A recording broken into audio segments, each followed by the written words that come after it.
Welcome to Not Milk Never Milk. Subscribe if you're lactose intolerant. In this video, I will show how to draw Winx Club Bloom. We will begin by laying down the foundational shapes for Bloom's head and body. Start with a light circle for her head, then add a cross to guide her facial features. Next, sketch a cylinder for her neck and an oval for her torso. Use simple lines and circles to map out her arms and legs, ensuring her pose is balanced and dynamic.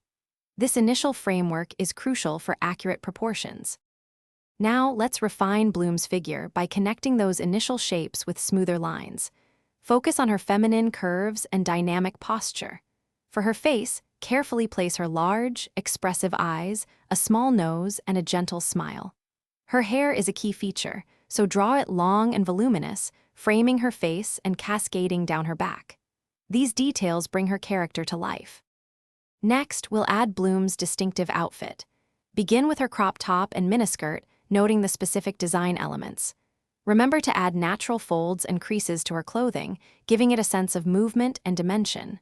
Then, carefully draw her beautiful, translucent wings.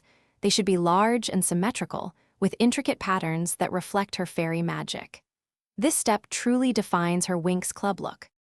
Finally, it's time to bring your Bloom drawing to life with inking and color.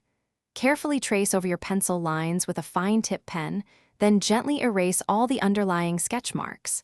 Select a vibrant color palette, using her iconic blue, pink, and orange hues. Apply shading to create depth and highlights to add sparkle, making your Bloom illustration truly magical and complete. Thanks for watching. If this was helpful, leave a like and consider subscribing. See you next time.